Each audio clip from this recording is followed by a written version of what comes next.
কিন্তু আমি আপনাকে দেখে নেবো যে আপনি বাজারে ব্যবসা করেন কিভাবে। এরকম করলে সে কি বাজারে ব্যবসা করতে পারবে?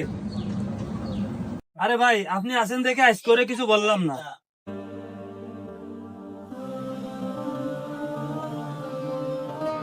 ভাই, আমারে একটু সিমাই চিনি আর একটু নুডলস দেন তো।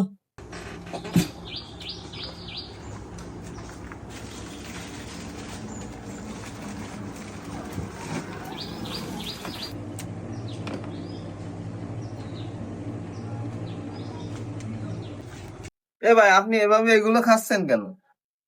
আরে ভাই, দু একটাই তো খাইছি, কি হবে তাতে? আপনি প্রায় 50 গ্রামের মতো কিশমিশ খাইছেন। 50 গ্রাম কিশমিশের দাম কত জানেন আপনি?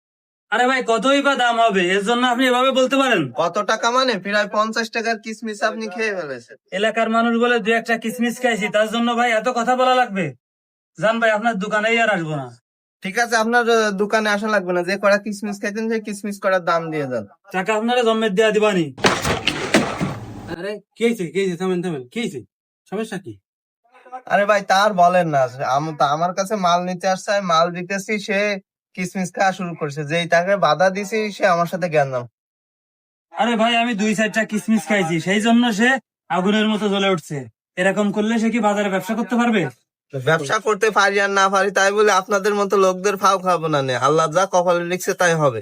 আরে ভাই, আপনি আছেন দেখে আজ করে কিছু বললাম না, কিন্তু আমি আপনাকে দেখে নেবো যে আপনি বাজারে ব্যবসা করেন কিভাবে। ভাই, আপনি না থাকলে আজ করে মারতামই আমি। ভাই, মারামারি দিয়ে যদি সব সমাধান হতো তাহলে তার কোনো কথা ছিল না। ভাই, আমার সমাধান লাগবে না। আচ্ছা শোনো, তুমি যে ওনার দোকান থেকে কিসমিস খাইছো, তুমি কি ওইটার দাম দিছো বা ওনার অনুমতি নিয়ে খাইছো? আরে ভাই, আমি তো অল্প দুটো কিসমিস খাইছিলাম, এর জন্য টাকা দেওয়া লাগবে কেন, ওর অনুমতি নেওয়া লাগবে কেন? আমি তো ওর দোকান থেকে বাজার করি সব সময়। আচ্ছা বুঝলাম, তুমি যে বাজার নিছো সেটার টাকাও দিয়েছো, কিন্তু তুমি যে কিসমিস গুলা খাইছো ওইটার টাকা দিছো? দাও নাই। এই যে আমাদের একটু বেখেয়ালের কারণে দুইজনেরই ক্ষতি হচ্ছে। দোকানদারের ক্ষতি হচ্ছে দুনিয়াতে, তোমার ক্ষতি হচ্ছে আখেরাতে। কিন্তু দোকানদারের ক্ষতির থেকে তোমার ক্ষতিটা অনেক গুণে বেশি। আচ্ছা ভাই, এই সামান্য কিসমিসের জন্য আখিরাতে কি বা এত বড় ক্ষতি হবে, বা দোকানদারের বা দুনিয়াতে এত বড় কি ক্ষতি হলো? আচ্ছা ঠিক আছে, বুঝলাম।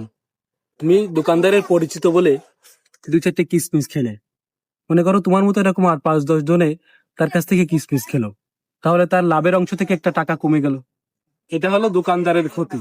আর তোমার ক্ষতি হচ্ছে তুমি দোকানদারের পরিচিত মনে করে খেলে, কিন্তু দোকানদার যদি খুশি মনে না নেয় তাহলে তুমি হাসরের মাঠে ধরা খেয়ে যাবা, কারণ দোকানদার তোমার এই কাজে খুশি ছিল না। রাসূল সাল্লাল্লাহু আলাইহি ওয়াসাল্লাম বলেছেন, তোমাদের কেউ যেন অন্যের সম্পদ খেলার ছলে কিংবা কৌশলে গ্রহণ না করে, আর কেউ যদি অন্যের লাঠিও নেয় তা যেন ফেরত দেয়। কি বলেন ভাই? আসলে কাজটা তো ঠিক হয়নি, এভাবে তো কখনো ভেবে দেখিনি। আমরা বেখেয়ালি এরকম অনেক কাজ করে ফেলি।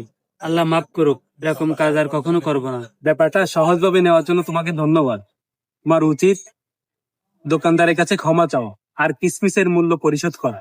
ঠিক বলছেন ভাই, আমি তাহলে যাই দোকানদারের কাছে ক্ষমা চেয়ে আসি।